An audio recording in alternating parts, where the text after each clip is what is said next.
Magandang tanghali po sa inyo mga ka-farmer. Let's go farming na po.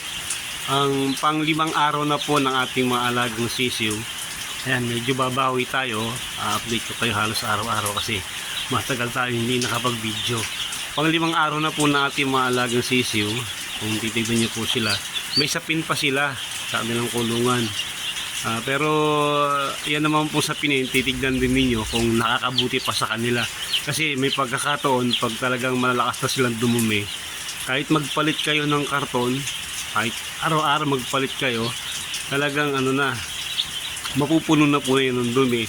Kaya ako po may mga pagkakataon, lalo pag medyo mainit ang panahon, mas pinipili ko po na yung steel matting na pinatutungtungan nila para kapag dumudumi po sila, diretso na po sa ilalim yung dumi nila, kaysa matitenga pa dyan, maapak-apakan nila, minsan nahihigaan pa nila.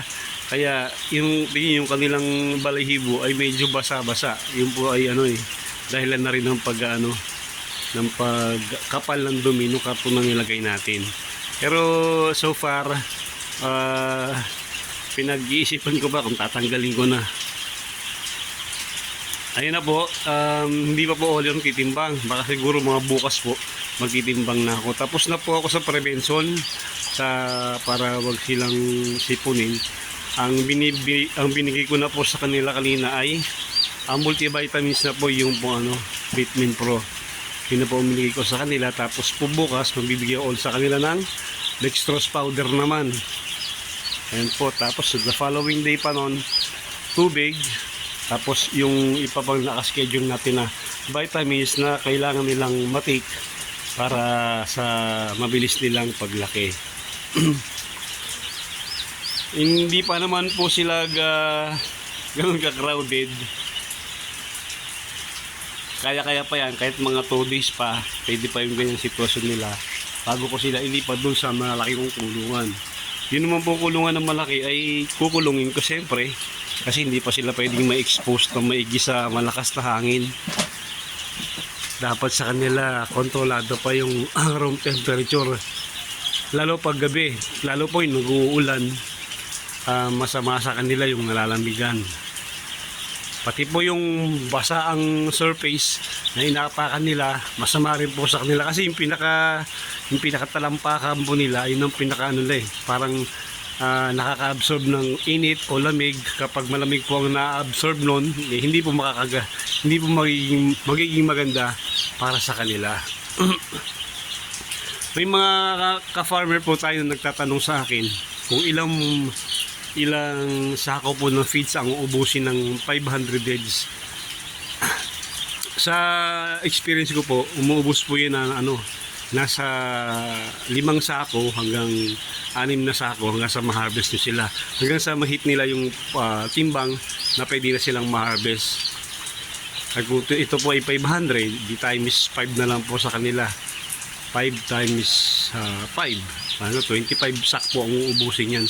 Pero depende din po yung sa ating pag-aalaga. Depende rin po sa season na makukuha natin. Kasi meron po mga season na kahit hindi sila ganun kalakas kumain, basta na-brooding sila ng maayos, ang dali po nilang lumaki. Meron po mga season na ang lalakas kumain pero halos hindi nyo ramdam yung kanilang paglaki. Mostly na po yun, na harvest po yun mga 32, 33 days. Ang dami yun nung napakain feed sa kanila. Ayun po. At yung ibang ka-farmer naman natin nagtatanong sa akin kung magkano raw po yung nag-gastos sa ganitong klaseng cage type, at kung ito daw po ay malangaw o maaaring ng problema sa nila lalo sa langaw. Kapag araw-araw naman po yung paglilinis natin, ayun po, lumila.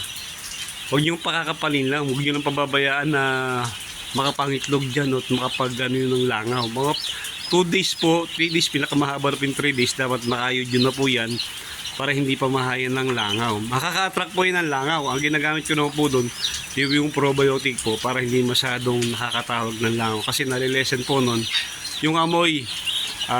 Yung amoy po ng ating ipot ng ating mga alagang sisiw. At ano po, kapag naka-probiotic po sila, kadalasan po, ang dumi po nila ay tuyo.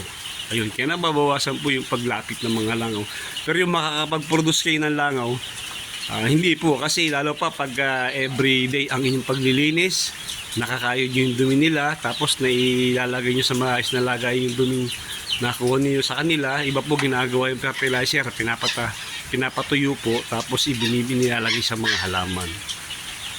Ayun, babawi po tayo sa ating mga ka-farmer na lalo na po sa mga bagong nag-subscribe para ma-guide din natin sila sa pag-aalaga ng 45 days. Maraming salamat po mga ka-farmer. Paki-like naman po yung ating video. Paki-subscribe na rin po yung ating channel. At maraming salamat po.